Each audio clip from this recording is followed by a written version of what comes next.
aking pagtanda, nakahiligan ko ang pangangaso sa kagubatan ng Albania. Doon, ginamit ko ang aking pana.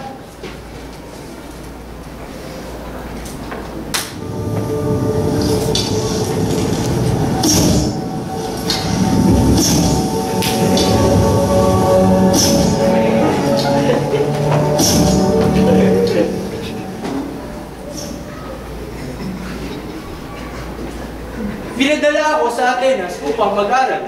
Doon, naging guro ko si Antenor.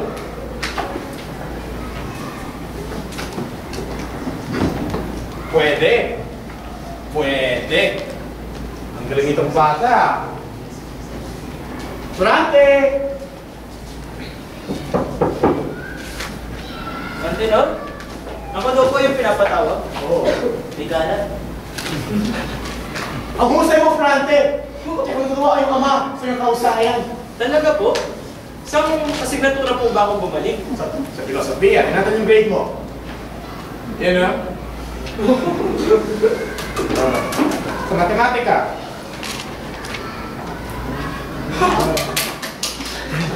At, huli, astrolohiya. Astrolohiya. Wala pa ka naman na restaurante.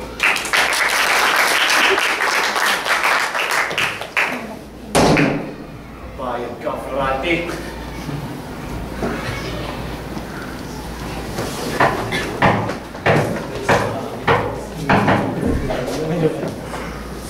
Alam mo, Aladdin, naalala ko paano nagdula-dulaan kami. Yun yung unang pagkakataon ay pinakita ni Adolfo ang kanyang kaigitan para sa akin.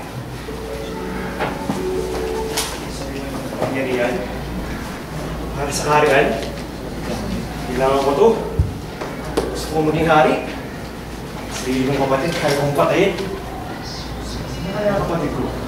Saan ba sa akin ang kaharian? Saan na kaya siya? Kapatid! Aking minamahal na kapatid! Kapatid! Hangal ka. Inago mo lahat sa akin, Ferrante. Pagdating mo dito sa Atenas, nagmamagaling ka pa. Ako ang hari dito. Ako ang kilala. Katapusan mo na!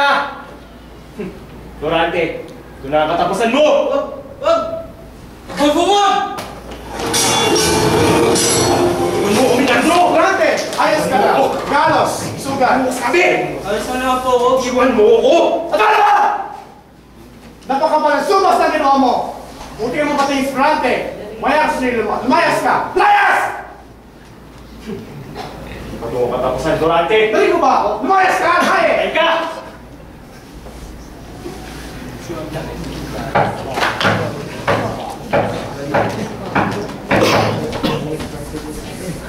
Mag-iisang taon na sa Atenas si Florante.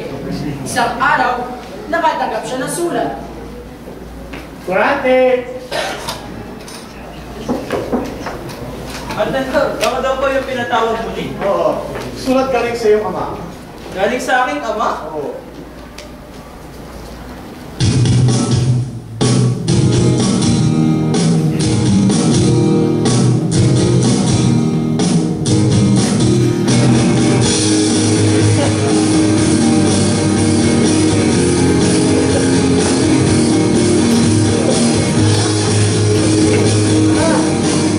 Bubuksan ko na. Pero teka, ano yung laman nito? Siguro miss na ako ng tatay ko, no? Noon, Antenor. Tagal ko na rin kasi hindi umuwi. Siguro, may regalo siya sa akin.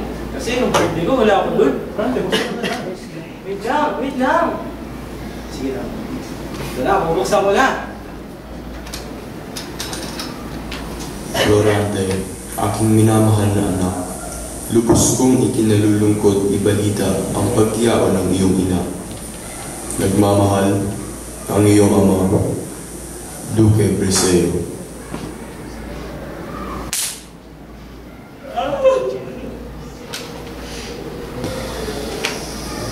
Florante, ano yung problema? Patay na rin ako, Antenor! Wala na siya! Patay na siya!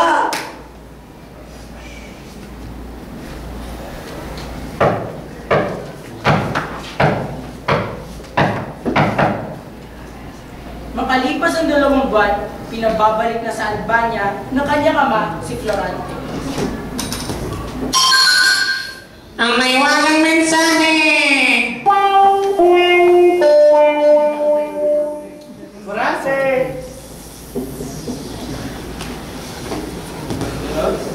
Ako daw po yung muling ipinapatakot. Ay, ang dalawang sulat galing sa iyong ama. Sulat na naman galing sa ama ko. Oo. Ang una, ito daw yung nanay ko. Ano naman kalalaman nito? Siguro ngayon, durog na yung akal. Siguro, wala na ako natirang kamag-anak. Kundi kaya, sasabihin na rin nilang patay na ako kahit buhay pa ako, no? Pero teka, Mahal ko, isa na rin. umuwi ka sa lalong madaling panahon sa Albaniang bayan. Nagmamahal ang iyong ama. Antinor, ako daw po yung pinapawian ng aking ama.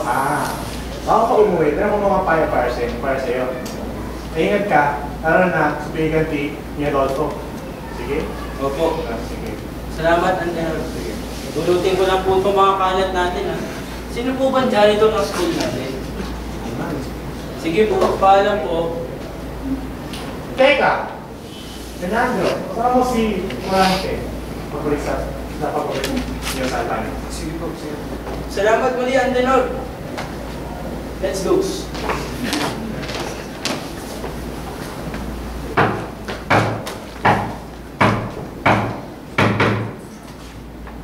Dumating sa Albania na ligtas si Florante at Menandro. Ama? Nako! Ama!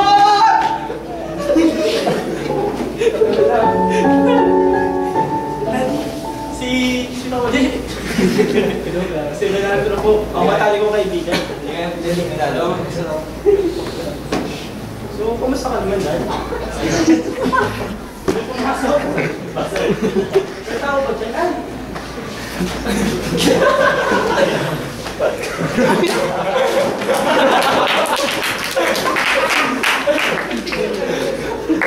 Gulo ko sa'yo. Sulat mo na kaya rin yung sa'yo.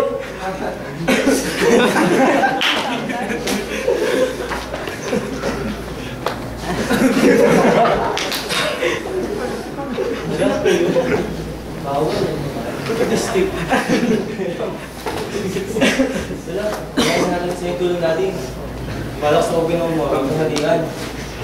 Ganun po ba? Kung ganun, tara na.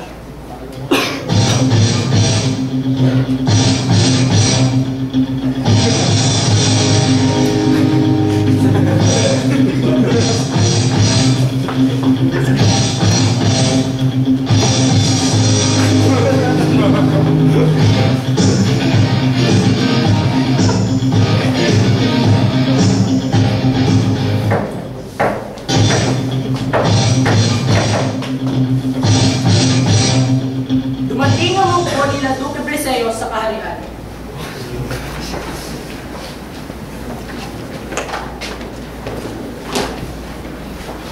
Magaya pagdating sa akin kaharian. Aba, Briseño, ito na ba si Florante? Ako po ata yun. Iba ama ako sa Florante. Oo, Florante. Tamang-tama lang yung pagdating. Natalagay na bilang general ng aking bubok. General po? Isa po napakalaking karangalan. Pero malaking karangalan po yun. Sigurado ka po ba? Sigurado, sigurado. Miss na miss po ko lang, talaga natin hindi nakita. Laki ko na, tapos ikaw. Nasaya mo? Kaya po, wala.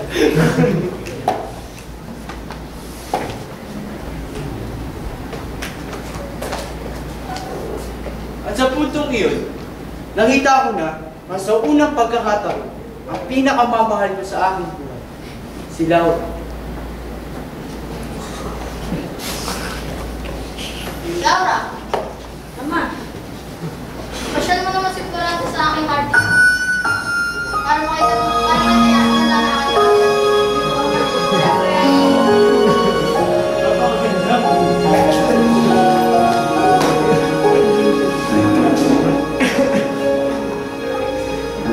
Napakaganda.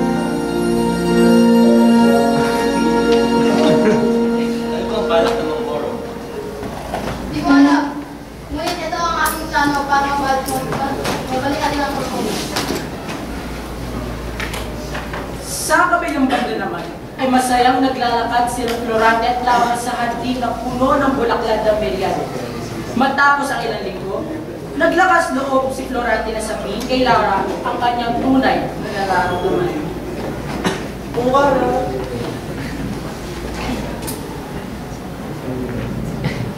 Laura, kasi naiiyak ako sa kanila eh.